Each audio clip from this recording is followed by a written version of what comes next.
wabarakatuh. Alhamdulillahirabbil alamin wassalatu wassalamu ala asyrafil anbiya'i wal mursalin wa ala alihi wa sahbihi wa sallim ajmain. Thank you so much for the invitation. Alhamdulillah, I will speak broken English, broken Indonesian, and broken Malay.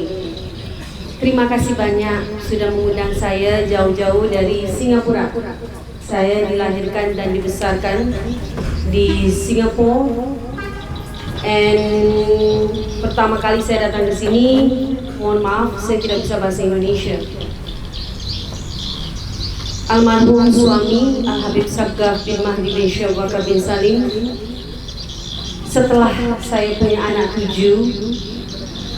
saya disuruh kuliah S1 Psychology di University of Indonesia karena saya tidak bisa bahasa Indonesia. Sekarang saya sudah punya cucu 8. Lagu saya masih Siti Nurhaliza, belum bisa Krisdayanti. Mohon dimaklumi, minta maaf lahir batin. Insyaallah I will speak, I try to speak totally Indonesian. Saya akan coba berbicara totally Indonesian, jadi tidak Upin dan Ipin.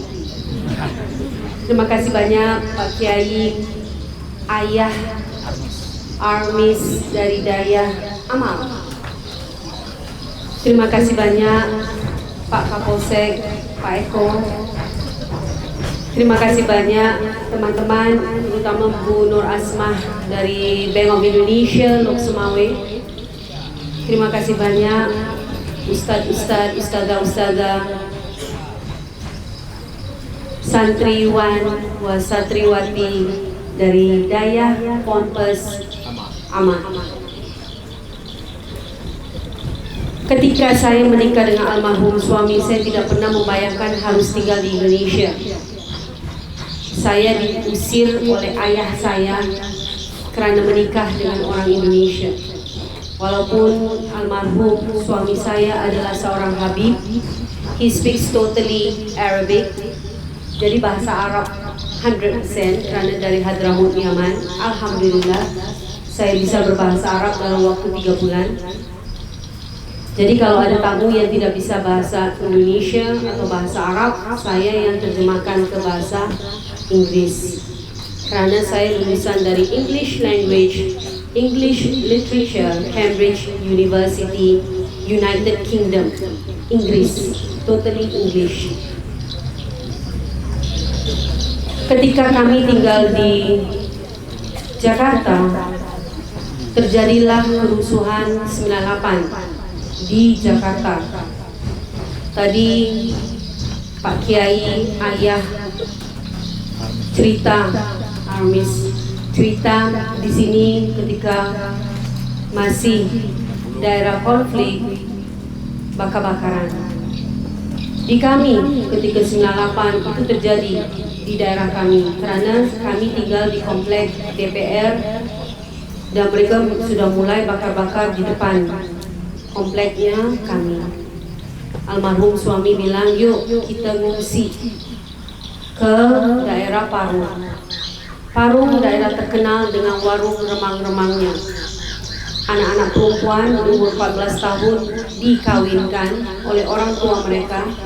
16 tahun menjadi janda, masuklah ke warung remang-remang. Jadi kalau harga cabai 200.000 1 kilo, kita tidak kaget.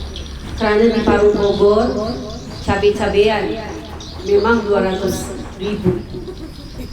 Maksudnya anak-anak yang dijadikan jablay. Bisa bayangkan, anak-anak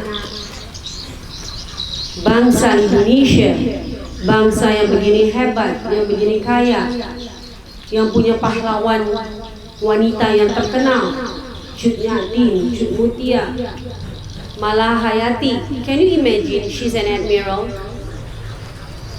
Ibu Malahayati adalah seorang laksamana bahasa Indonesianya. Right, Pak Chris?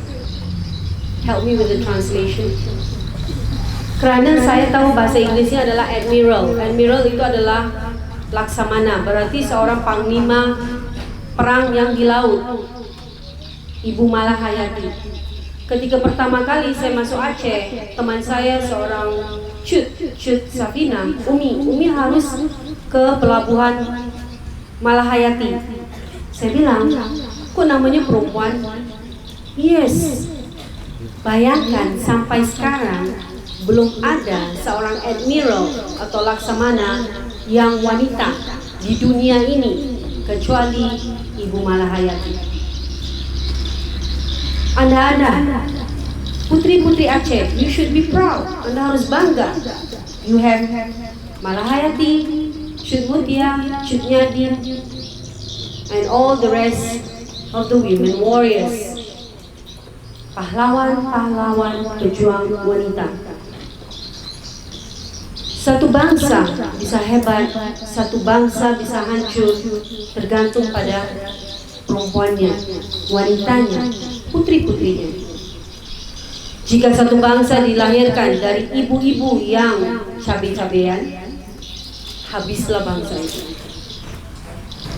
Hanya butuh 3 orang untuk bisa membangun satu bangsa dan menghancurkan satu bangsa. Nomor 1 adalah ibu-ibu, perempuan-perempuan, karena mereka adalah pendidik pertama dari seorang anak. Jadi kalau sekarang kita dikenal sebagai a motherless nation, bangsa yang tidak punya ibu karena terlalu banyak wanita-wanita Indonesia yang menjadi babu, sok pahlawan devisa, kerja di negeri Arab, terus dimutilasi, dicincang-cincang sama orang-orang Arab, sekarang orang Cina, orang Singapura, orang Malaysia, hanya kerana untuk mendapatkan uang. Padahal yang harus bekerja adalah kaum pria, ayah-ayah, bapak-bapak. Memang Umi tahu wanita-wanita Aceh are very strong. Ketika Umi menikah dengan almarhum Habib, Umi diusir dari Singapura. Karena bagi orang Singapura, menikah dengan orang Indonesia itu downgrading, rendah. Karena Indonesia di luar dikenal sebagai bangsa babu. Saya mohon maaf, ketika saya ke Malaysia, orang Aceh terkenal sebagai orang perampok, pirates. Benarkah Pak Chris, pirates? Bahasa Inggrisnya pirates, bajak laut. Yes, orang Aceh. Jadi namanya Indonesia sudah jelek di luar. Sampai saya punya teman kaget, orang Indonesia itu ada yang kaya. Jadi setahunya dia, orang Indonesia itu hanya babu, pembantu, TKI, TKW. Sakit hati saya. Walaupun saya lahir dan besar di Singapura, tapi keturunan saya dari Indonesia. Ayah ibu saya, nenek moyang saya semuanya dari Indonesia. Kerana kita satu Nusantara, dibagi-bagi oleh British, Portugis, and Dutch, Belanda. So enak-enaknya mereka masuk ke sini dibagi-bagi. Singapura dulu bagian dari Malaysia, Malaysia bagian dari Indonesia, itu dibagi ke British. Singapura, Malaysia, and Brunei dibagi ke British. Indonesia untuk ke Belanda. Portugis dikasihkan daerah NTT, Timor Leste.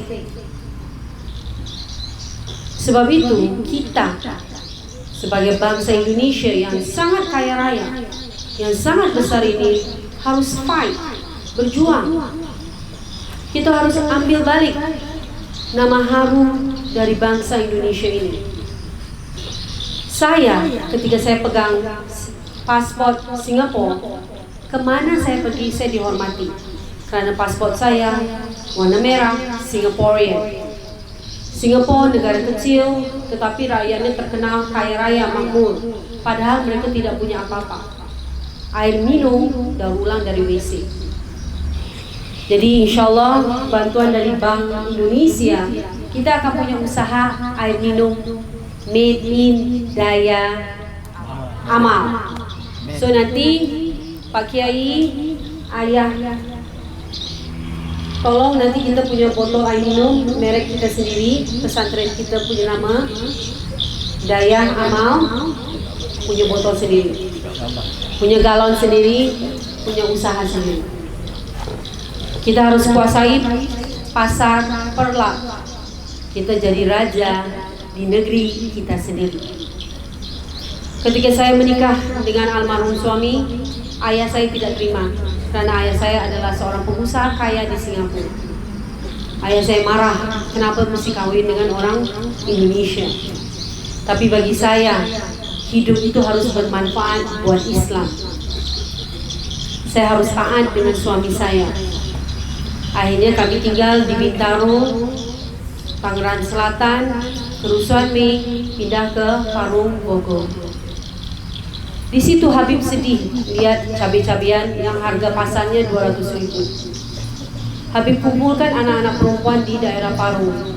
Yuk mari mondok di pondok pesantren Al Asriyah Nurul Iman. Gratis dari tempat tinggal, makan, kesehatan dan pendidikan. Saya ngajar English supaya anak-anak perempuan bisa duduk di rumah, ngajar English, ngajar bahasa Arab, ngajar mengaji tanpa meninggalkan rumah, sambil mengurus anak-anak, suami dan rumah tangga. Habib ngajar semua fak, 18 fak dari ilmu agama Islam, karena Habib lulusan dari Libya, Irak, Baghdad, Mekah, Madinah, Bahrain. Jadi Habib belajar di negara-negara Arab. Anak saya sekarang yang nomor 4, Habib Hasan, sekarang sedang belajar di Hadramaut, Yaman, untuk ambil daulah tentang Islam. Ketika kami mengumpulkan anak-anak di daerah Parung, Bogor itu, mereka bilang apa? Malas belajar, capek bekerja. Di warung remang-remang, sebentar saja kami sudah dapat 200.000. Akhirnya Habib bilang, sudah kita buka pesantren kita untuk siapa saja yang mau mondok. Itu di tahun 98. Santri pertama adalah anak yatim piatu dari Gam, Aceh. Ada 500 anak-anak yatim piatu yang didanai oleh seorang pengusaha kaya raya dari Aceh. Dibawa anak-anak yatim piatu itu 500 orang. Setelah itu tsunami Aceh, tambah lebih banyak lagi anak yatim piatu. Setelah itu ada gempa di Bantul, Jogja. Terus anak-anak pengungsi dari Timur Leste datang mondok di tempat kami. Ketika almarhum Habib Sagaf meninggal dunia di 2010, kami punya santri 23.000. Dari PAUD, TK, SD, SMP, SMA, sampai perguruan tinggi, sampai pengabdian 2 tahun, sampai kami nikahkan. Jadi setiap tahun kami menikahkan ustadz-ustadzah, kami jodohkan dari daerah yang sama, 38 pasang sampai 100 pasang. Kami jahitkan baju busana muslim pengantin mereka, dipayet. Kami kan punya usaha spa dan salon, perawatan rambut, wajah dan tubuh. Kami facial, cream bath, lulur untuk pengantin-pengantin. Terus dipakaikan pacar, inai. Semua itu dari usaha-usaha pondok. 1 minggu sebelum Habib sakit, Habib bilang ke saya, Wahid, saya akan meninggal di hari Jumat jam 9 pagi.